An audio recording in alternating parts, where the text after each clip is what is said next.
करापसन मुक्त सरकार हिसाबै इउपिपिएल दोलोआ करापसन गावसोर खालामाखै होननानै जिबादि मेल मिटिङाव दामना होयो, नाथाय हाग्रामा महिलारि सारा फोरमान होदों उइथ प्रुफ। आरो बावैसो सिगाङावहाय जोंना जय मुसाहारि बिथां साराबो बिपिएफनिफ्राय बावैसो इउपिपिएल थांनाय करापसन खालामहैदों बाला अन्थाइनि। बेजों लोगोसे लामायाव इउपिपिएल दोलोनि माखासे मावथि बिथांमोना वार्कार बिथांमोना लामायाव थानानै फैसा लाखियो, सिन्डिकेट सलायो। बेजों लोगोसे फेरेंगानि हाग्रा फोजोबस्रांनाय बेखौबो फोरमान होनो थांगासिनो दं, दिनैनि बे भिडिअनि गेजेरजों सावरायनो थांगासिनो दं। Hello' everyone, one second welcome back to the channel. दिनैनि गोदान भिडिअ नोंथां बयखौबो गोसो गोथार बरायनो लोगोसे आसा खालामो इसोरनि अननायाव नोंथां बयबो मोजां दं। स' जोंहा सावरायनांगौ खोथाया जाहैबाय प्रमद बर' सारा जे बुङोमोन सोरबा थाइसे थाइनै करापसन खालामोब्ला जोंनि पार्टिनिफ्राय बेखौ थाबैनो पार्टिनिफ्राय एक्सपेल खालामनाय जागोन, जेखि आसनिनि सायावनो जाया मानो, जेखि मावनायनि सायावनो जाया मानो। नाथाय दिनैसिमाव एक्सपेल खालामफेरनाय खोनादोंना इउपिपिएल दोलोनि इएम जिएम सोरखौबा मावथिफोरखौहाय? दिनै हाग्रामा महिलारि सार बिथां सारा फोरमायदों लामायाव थानानै सिन्डिकेट सलायो, इउपिपिएलनि वार्कारफ्रा लामायाव थानानै फैसा लाखियो। जय मुसाहारिखौ निउसाव होगुलायबाय बिथांखौ बाला अन्थाइनि केलेंकारि रायजोफोरनिफ्राय उइदाउट माबा मोनसे कनसेन्ट गैयावसिया फानखुमा हरनाय। आरो दिनै बेबादि लामायाव टेक्स लाखिनाय बावैसो सिगां एसामिस निउसाव फेरेंगा साराबो होजाबाय। आरोबाव हाग्रा फोजोबस्रांनायनि माखासे खोथा।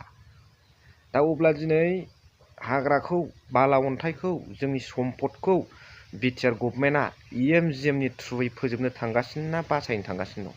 गावबागाव पकेटखौ नायदों, नाथाय नेचारेलि जाय सम्पद बियो जोंनि बिटिसिनि सम्पदआ जोबस्रां थांगासिनो दं।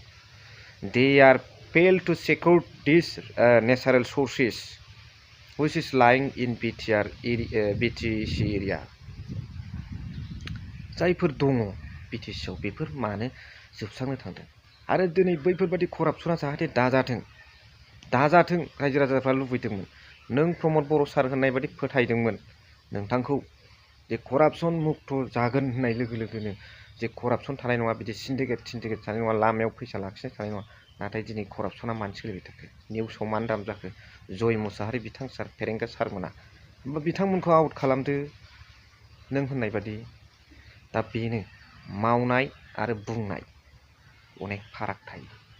दिनै बिटिसिआ जोंनि रायजो राजा बर' रायजो राजाफोरनि आरो बे ओनसोलनि गुबुन गुबुन जाथि जनगोष्ठीफोरनि रायजो राजाफोरनि माखासे हेफाजाबाव आरो जों बेसिकेलि बर'फोरनि थैजों गोलोमदैजों सोरजिनाय बिटिसिआ दिनै दंस' जानो थांगासिनो नामा? लासै लासै दंस' जानो थांगासिनो नामा? आरो बेखौ बासायनो थाखाय जोंनि गेजेराव रावबो नुजाफैला नामा? बे खोथाखौ लानानै हाग्रामा महिलारि बिथां सारा दुखु मोननायजों फोरमायदों आरो बासायनो थाखाय आवगायबोदों। आरो मोनसे बेसिकेलि सावरायनो गोनां खोथाया बेबो हाग्रामा महिलारि सारनि खुगानिफ्राय जोङो खोनानो मोन्दों, मिडिया बाय फन बायदिसिनानि गेजेरजों मिथिनो मोन्दों, जों नुदों ससियेल मिडियायाव जे जेसेबां बिपिएफनि गिदिर गिदिर नेताफोर दङ, हाइ रेंकनि स्टार केम्पेनारफोर दङ, बिथांमोनखौ गासिखौबो इउपिपिएलआव लाबोनांगौ आरो डास्टबिनाव गारहरनांगौ होननाय। थारमाने बै बिथांमोनखौ फैसाजोंबाबो बायगोन, जेरैखि जाया बिपिएफनिफ्राय इउपिपिएलआव लाबोगोन, बेनिफ्राय बिथांमोनखौ जब्द खालामनानै दोनगोन, बिथांमोननि पलिटिकेल केरियारखौ जब्द खालामनानै दोनगोन, जाहाथे बिथांमोना जेबो राजखान्थियारि बिथिङाव आगान होनो दाहाथों। बे नोजोरखौ बोयोब्ला दिनै सन्दन आरो खाम्फा मोना बे बिथिंजोंनो थांगासिनो दं नामा? बे खोथाया फलिनो थांगासिनो दं नामा?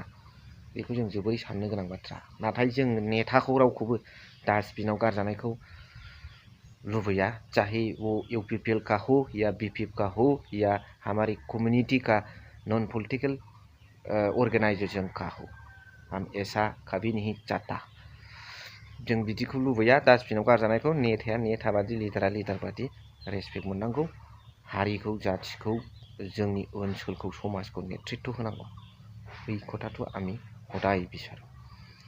दा बेनो, नोंथांमोना मा सानो कमेन्ट्सनि गेजेरजों फोरमायहरबानो जाबाय। लोगोसे हाग्रामा महिलारि सार बिथाङा मा बुंदों, मा रोखोमै बिटिसिआव जोबस्रांनो थांगासिनो दं, उइथ प्रुफ आरो सोर लिडारा बेवहाय मेनलि इनभल्भ दं बेखौ खोनासंलांदो नै এই 5 বছৰত প্ৰমোদ বড়ো বা যিমান ডিপাৰ্টমেণ্ট আছে সব ডিপাৰ্টমেণ্টত কাৰাপশ্যন আছে অকল এইটোই নহয় বহুত কেৰেংগাটো জংঘল থৈ চেছ কৰি দিলে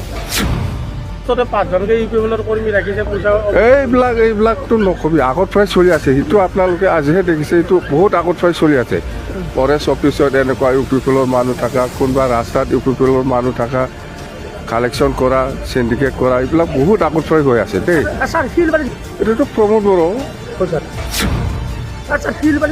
বন্ধ নহয় কণ্টিনিউ হৈ থাকিব চেছ কৰিব ই स' नुनो मोनबाय मा सानो कमेन्ट्सनि गेजेरजों फोरमायहरबानो जाबाय स' थेंक इउसै थेंक इउ फर वाचिं